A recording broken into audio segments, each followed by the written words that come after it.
I was diagnosed in 2010 with breast cancer, and my children were only 7 and 4 at the time. So it was very scary and something I just never thought I would have to go through. When a person gets a cancer diagnosis, it's like the life they had is suddenly dumped out. Everything changes when this happens. When you hear the words, "you have cancer," I was only 40 in my diagnosis. Your life changes in that moment. There's so much uncertainty that happens at a time like that.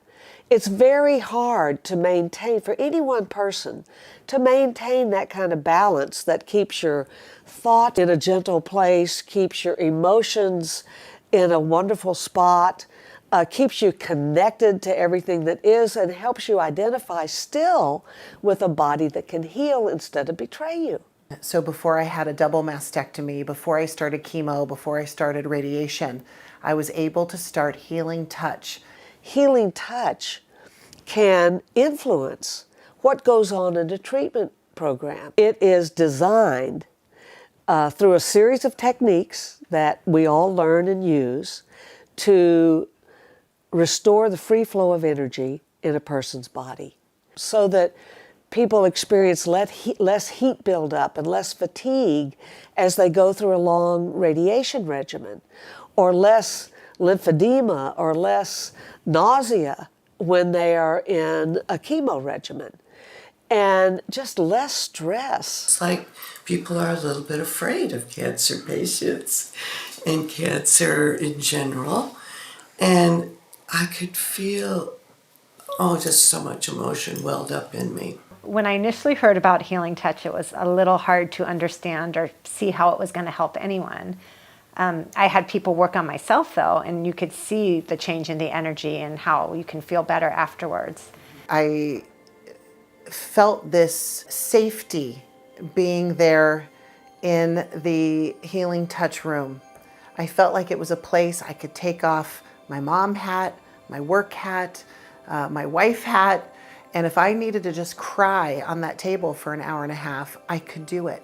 It really does give them a safe place with a provider with listening ears who can get them calmer, get their heart rate to slow down, just get them into that relaxed space. For me, the body, I could relax and maybe allow my body to heal in a way that I had never expected. I was able to get still enough and quiet enough to tap into the emotions I was having around cancer. When they get still, they start sensing other parts of their experience. And they allow themselves to become aware of what I think of as whispers instead of shouts. You go through so many twists and turns along the cancer journey, and when you're given chemotherapy, it's so toxic. You're given radiation, it burns your skin. You're having a double mastectomy. Everything is so invasive. The radiation probably adds some blocks to a patient's energy field, and the energy work helps bring flow and energy to the area of the skin where the radiation is happening. And definitely in the surgery setting, for sure, I've seen benefit for people who get the energy work before and after surgery. Just a remarkable benefit in healing. But you go into this sanctuary and suddenly things become more gentle. And it's the touch you're craving. And you don't even realize how much you need it until you're there in that space. And you can just let it all go. Even if it's just for an hour a week, it's enough to get recentered and refocused so you can start the next week with more hope. I always think the person that gets on the table is not the same person that gets off the table.